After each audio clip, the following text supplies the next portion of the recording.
கண்ணால் காண்பதும் போய் காதால் கேட்பதும் போய் தீர விசாரிப்பதே மெய் அப்படிங்கிற ஒரு பழமொழி இருக்கு. ஆனா சில பேர் என்ன சொல்றாங்கன்னா, கண்ணால் பார்த்தப்புறம் அது எப்படி பொய் ஆகும், அதுதான் மெய் அப்படின்னு சொல்லுவாங்க.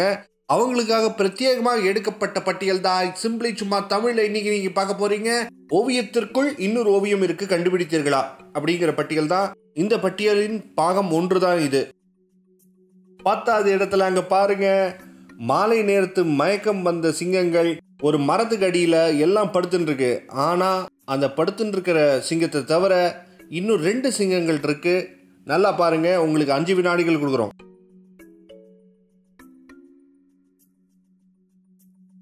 கண்டுபிடிச்சிங்களா? கண்டுபிடிக்கலனா மரத்தை நல்லா பாருங்க. அந்த மரத்துக்கு 2வது கிளையில ஒரு சிங்கம் இருக்கு. அதுக்கு மட்டும் இல்லாம அந்த ஃபுல் மரமே ஒரு சிங்க உருவத்தை கொண்டு வருது பாருங்க. 9வது இடத்துல ரொம்ப ரொமான்டிக்கா ஒரு ஹஸ்பண்ட் ஒய்ஃப் இருக்காங்க. இந்த ஒய்ஃப் ஹஸ்பண்ட் கிட்ட சொல்றாரு, உங்களுக்கு ஒரு சர்ப்ரைஸ் இருக்குண்டு. அது என்ன சர்ப்ரைஸ் உங்களால் கண்டுபிடிக்க முடியுமா? இந்த பிக்சர்லயே இருக்கு பாருங்க.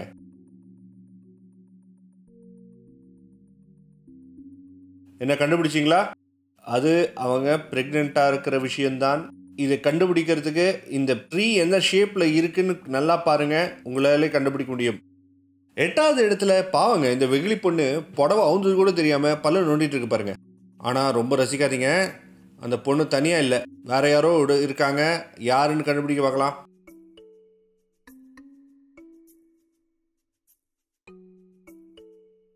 ஆமாங்க, ஜூம் அவுட் பண்ணி பாருங்க, ஒரு தாத்தாவோட ஃபேஸ் இருக்கும். யாரோட தாத்தா? இந்த பொண்ணோட தாத்தா தான். முறைக்கிறாரு பாருங்க. எதுக்கு வம்பு? அடுத்தது பார்க்கலாம். 7வது இடத்துல நீ ஆடு மேய்க்க தான் லாயக்கு அப்படின்னு அவங்க அப்பா திட்டினோன்னே சோகமா அந்த மரத்துக்கு அடியில் உட்கார்ந்துட்டு இருக்காரு பாருங்க அந்த சின்ன பையன். ரொம்ப சோகப்படாதீங்க, பக்கத்துலேயே அவங்க அப்பாவும் இருக்காரு. தெரியுறாரா? உங்களுக்கு 5 செகண்ட் இருக்கு கண்டுபிடிக்கிறதுக்கு. கண்டுபிடிச்சவங்களுக்கு சபாஷ், கண்டுபிடிக்காதவங்களுக்கு ஜூம் அவுட் பண்ணி பாருங்க. அந்த 2 வீடுகளும் கண்ணா பாருங்க, உங்களுக்கே தெரியும். 6வது இடத்துல இந்த அழகான கிராமத்தை அமைதியை கெடுக்கிறதுக்காகவே ஒரு ஆள் வந்திருக்காரு. அந்த ஆளோட போட்டோவும் இந்த போட்டோலயே இருக்கு, நல்லா பாருங்க.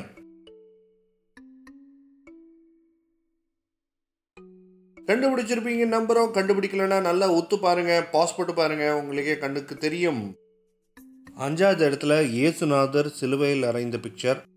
அற்புதமான அழகான ஒரு ஓவியம். ஏன்னா இதில் நிறைய விஷயங்கள் இருக்கு, நல்லா ஒத்து பாருங்க. நிறைய பேர் அவங்களை பார்த்து மன வருத்தப்படுவதை நீங்கள் பார்க்கலாம். அது மட்டும் இல்லாமல் இந்த இயேசுநாதரோட சிலுவையில் அறைந்த பிக்சரை தவிர இன்னொரு இயேசுநாதர் க்ளோஸ்அப் ஷாட் கூட இருக்கு, நல்லா ஒத்து பாருங்க, உங்களுக்கு தெரியும்.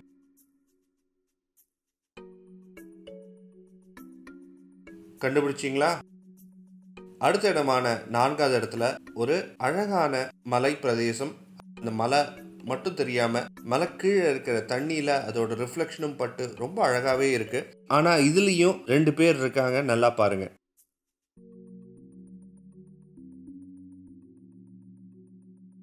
கண்டுபிடிச்சிட்டீங்களா? கண்டுபிடிக்கலனா 90 டிகிரி திருப்பி பாருங்க. ஒரு மாங்கும் அவனோட பையனும் வேண்டிக்கிற மாதிரி ஒரு பிக்சர் தெரியும்.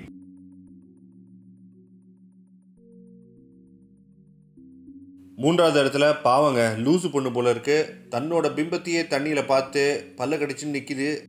ஆனா இந்த லூசு பொண்ணையும் விடாம ஒரு ஆளு பார்த்துட்டு இருக்கான் பாருங்க.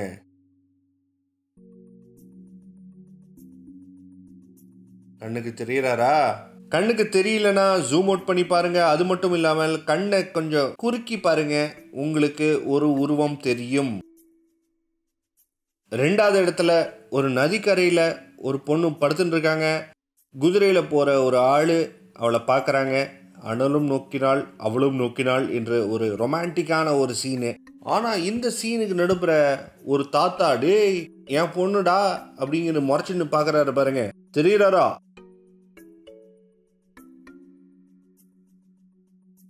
கண்டுபிடிச்சவங்க சூப்பர், கண்டுபிடிக்காதவங்க ப்ளீஸ் ட்ரை அகைன் லேட்டர்.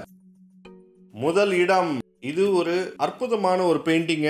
பயம்னா என்ன அப்படிங்கிறதுக்கு ரொம்ப அழகாக சித்தரிக்கப்பட்டிருக்காங்க. 2 சோல்ஜர்ஸ் பயந்துண்டு தன்னோட குதிரைக்கு பின்னாடியே ஒழிஞ்சுக்கிறாங்க. பார்க்கும்போது எல்லா இடத்துலையும் யாரோ ஒருத்தன் அவங்கள பார்க்குற மாதிரியே ஒரு ஃபீலிங் வருது. அது ரொம்ப அழகாக சித்தரிக்கப்பட்டிருக்காங்க. அது மட்டும் இல்லை, நிஜமாவே ஒருத்தர் இவரை பார்த்துட்டு இருக்காங்க. யார் அது? கண்டுபிடிக்க பார்க்கலாம்.